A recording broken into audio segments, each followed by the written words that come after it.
አሚና ልጁ ጭንቀት ውስጥ ይገባል በሚል ፍራቻ የአባቱን ቀብር ለመጎብኘት እንደምትሄደው አልነገረችውም። ባህር ማዶ ያለችው ውዲቷን እህቴ ደግነትን ሳስብ ማጠፋው ከፊቴ ሐሳቧን አሳክተህ ሕልሟን ሙላውና። አሰላሙ አሌይኩም ወራህመቱላሂ ወበረከቱ። ውድና እየተከበራችሁ የስሙ ዩቱብ ቻናል ተከታታይ ቤተሰቦቼ ወደ ሀገሮች ልጆች ከሀገር ውስጥም ከሀገር ውጭም የምትገኙ ኢትዮጵያውያኖች ሁላችሁንም ሰላም ሰላም ብያለሁ። ባላችሁበት ሀገርና ቦታ የአላሁ ሱብሃነሁ ወተዓላ ሰላምና እዝነት ጥበቃ ራህመቱላሂ አይለያችሁ እያልኩ ልባዊ ምኞቴ ነው። ዛሬ ላይ የአላሁ ሱብሃነሁ ወተዓላ ፍቃድ ሆኖ ተገናኝተናል። ስንገናኝም እጅግ በጣም ደስ እያለኝ ነው። ምክንያቱም ከወደ ቻናል ተከታታይ ቤተሰቦች ጋር እጅግ በጣም ደስ የሚል ጊዜ እንደምናሳልፍም ተስፋ አደርጋለሁ። ኢንሻአላህ እንደ አላሁ ሱብሃነሁ ወተዓላ ፍቃድ ዛሬ ላይ ደግሞ ለየት ያለ ትምህርት ነው የምንከታተለው። እንደምትወዱትም አልጠራጠርም ኢንሻአላህ። ኡሙ አይመን በረካ ረደላሁ አንሁ ክፍል 1 እናያለን ዛሬ ማለት ነው። የጀነት ሴት ማግባት የሚሻ ኡሙ አይመንን በረካን ያግባ ረሱል ሰለላሁ ዐለይሂ ወሰለም። እንግዲህ የሀበሻይቱ ኮረዳ በመካ እንዴት ለገበያ እንደቀረበች በግልጽ የሚታወቅ ነገር የለም። ትውልድ ሀረጓ አባትና እናቷ እነማን እንደሆኑና ስለ ዝርዮቿ የታወቀ መሰል እንዳንችም አንዳችም ጭብጥ አይገኝም። በትውልዳቸው አረብና አረብ ያልሆኑ እሷን መሰል ልጃገረዶችና ኮረዳዎች እየታደኑ በከተማይቱ የባሪያ ገበያ ላይ ለሽያጭ ይቀርቡ ነበር። እነዚያ በጨካኝ ጌቶችና እመቤቶች እጅ የገቡት ፀሐይ የጠለቀችባቸውና እድለቢሶች ናቸው። ጉልበታቸው ያለ ርህራሄ ይመጠመጣል፣ ይዞታቸውም ጉስቁልና የበዛበት ይሆናል። ሰብአዊነት በጎደለው በዚያ ማህበራዊ ህይወት ውስጥ ጥቂቶቹ ብቻ እድለኛ ሲሆኑ እነርሱም ርህራሄ ከሚያደርጉላቸው መልካም ሰዎች ቁጥጥር ስር ይገባሉ። ወጣቷ የሀበሻ ኮረዳ በረካም ረደላሁ አንሁ ከእድለኞች አንዷ ስትሆን ሩህሩህ በሆነው የአብዱል ሙጠሊብ ልጅ አብደላህ የረሱል ሰለላሁ ዐለይሂ ወሰለም አባት እጅ በመባት ከጭቆናና ከግፍ ልትድን ችላለች። ብቸኛዋ የአብደላህ ቤት አገልጋይ ነበረች። አሚና የተባለች እመቤት እንዳገባም በአገልጋይነቷ ጸናች። በረካ ረደላሁ አንሁ እንደተረከችልን አብደላህና አሚና በተጋቡ በሁለተኛው ሳምንት የአብደላህ አባት ወደ ቤታቸው በመምጣትና ወደ ሶሪያ ከሚጓዙት የነጋዴዎች ቡድን ጋር አብሮ እንዲሄድ አዘዙት። ትዕዛዙ አሚናን በጣም ስላስከፋት ይገርማል፣ ይደንቃል፣ እንዴት የጫጉላ ጊዜያችንን ሳንጨርስ ባለቤቴ ለንግድ ጉዳይ ወደ ሶሪያ ይሄዳል በማለት አማረረች። ይገርማል፣ ይደንቃል፣ እንዴት የጫጉላ ጊዜያችን ሳንጨርስ ባለቤቴ ንግድ ጉዳይ ወደ ሶሪያ ይሄዳል በማለት አማረረች። የአብደላህ ከእርሷ መለየት ልቧን ያደማ ክስተት ነበር።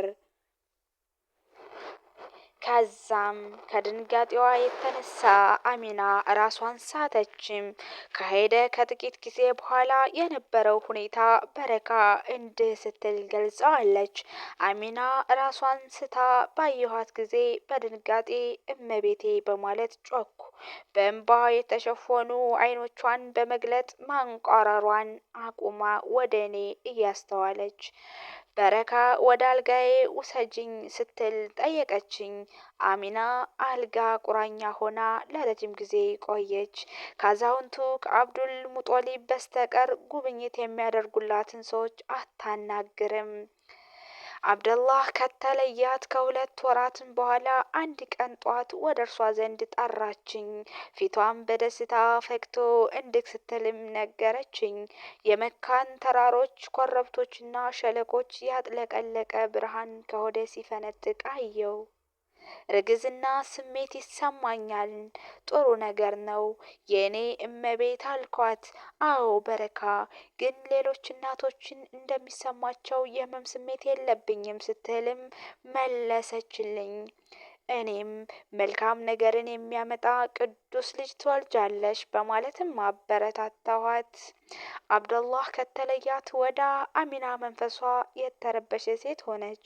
በረካም ከእርሷ ሳትርቅ የተለያዩ ታሪኮችን በማውራት መንፈስ እንዲታደስ ብዙ ጥረት አድርጋለች።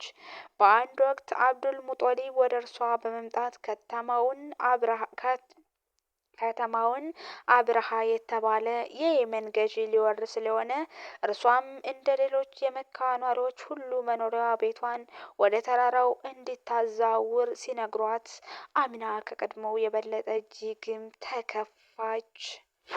አሚና ሐዘን የጎዳ ሴት በመሆኗ ወደ ተራራው መሄድ እንደማትችልና አብርሃም በፈጣሪ የሚጠብቀውን መካን ዘልቆ ካባን ሊያፈርስ እንደማይችል አረጋግጠችላቸው። በሁኔታው አዛውንቱ እጅግ ተረበሹ። ነገር ግን በአሚና ፊት ላይ አንድም የፍርሃት ምልክት አላዩም። ካባ እንደማይጎዳ የነበራትም እምነት ጥሩ መሰረት ያለው ነበር። እንደ እምነቷ ዝሆን ያስከተለው የአብርሃ ሰራዊት መካ መግባቱ በፊት አለቀ። ቀንም ሆነ ማታ በረካ ከአሚና ጎን አልጠፋችም። አንድ ወቅት አለች።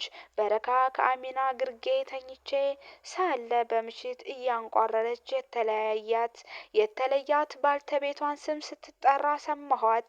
ከሀዘኗ እንድትላቀቅም ለማበረታታትም ሞከርኩ። የመጀመሪያው ክፍል የንግድ ጉዞ ቡድን ከሶሪያ በሰላም ተመለሰ። የመካ ነጋዴዎች ቤተሰብም በደስታ ተቀብለውታል። በረካ የአብደላን ሁኔታ በደስታ ተቀብሏል። የአብደላን ሁኔታ ለማጣራት ከአሚና ተደበቃ ወደ አብዱል ሙጦሊብ ቤት ሄደች። እሱን በተመለከተ ግን ምንም ወሬ የለም። አሚና ሀሳብ ውስጥ ላለመከተት ወደ እርሷ ስትመለስ ያየችው ሁኔታ የሰማችውን ሳትነግራት ቀረች። በተከታታይ ቀናት የጉዞ ቡድን ወደ መካ ቢመለስም አብደላህ ግን አልነበረም። የአብደላህ የሞት መርዶ ከየሶሪብ መዲና ሲመጣ በረካ በአብዱል ሙጦሊብ ቤት ነበረች። የሞቱን ወሬ እንደሰማች የተሰማትን ሁኔታ እንዲህ በማለትም ገልጻለች። የሞቱን ዜና እንደሰማው በድንጋጤ ጮህኩ። ልቤን ስለነሳኝ ከዚያ ወዳ አደርግ የነበረውን ነገር አላውቅም። የማስታወስም ዳግም ላይ መለሰው ለረጅም ጊዜ በናፍቆት ስጠብቀው ለተለየን ለመካው ለጋላጋ ውብና ለቁረይሽ ኩራት ለአብደላህ እጅግ አዝኜ እየጮክ ወደ አሚና ቤት መሄደን ብቻ ነበር።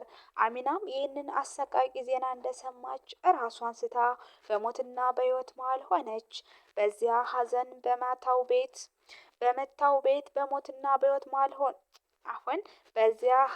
በመታው ቤት ውስጥ ከኔ በቀር ማንም አልነበረም። የአሚና መውለጃ ጊዜ እየተቃረበ ነበር። የፈጣሪ ከዋክብት በብርሃናቸው ሰማዩን ባንቆጠቆጡባትም ሌሊት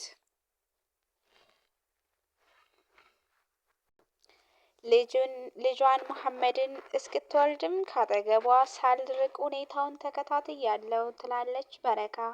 ረሱልን ሰለላሁ ዐለይሂ ወሰለም እንደተወለደ ለመጀመሪያ ጊዜ ያቀፈቻቸው በረካ ነበረች።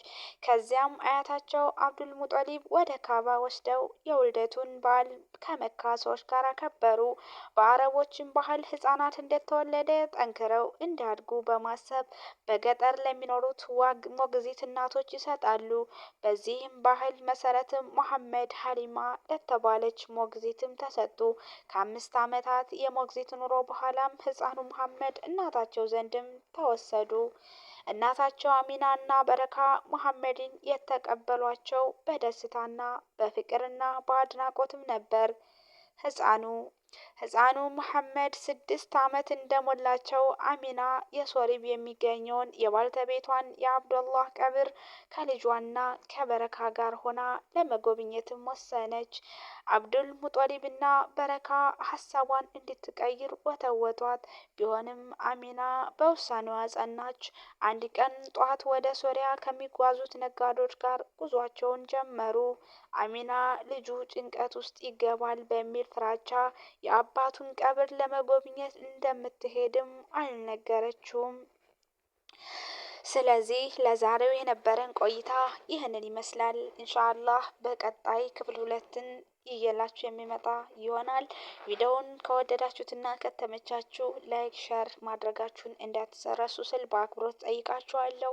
በቀጣይ በአዲስ ርዕስና በአዲስ ቪዲዮ እመጣለሁ ኢንሻአላህ። እስከዛው ድረስ በያላችሁበት ሀገርና ቦታ የአላሁ ስብሓነሁ ወተዓላ ሰላምና እዝነት ጥበቃ ረህመት ሁሉ አይለያችሁ እያልኩኝ ልባዊ ምኞቴ ነው። የምንወዳት የምናከብራትና የምንሳሳላት እማማ ኢትዮጵያ ሀገራችን ለዘላለም ትኑር እያልኩኝ በዚሁ ልሰናበታችሁ እወዳለሁ። ቪዲዮውን ሰብስክራይብ እያደረጋችሁ ለሌሎች እንድደርስ ደግሞ ሸር ማድረጋችሁንም አትርሱ። ወሰላሙ አለይኩም ወራህመቱላሂ ወበረከቱ። ባይ ባይ።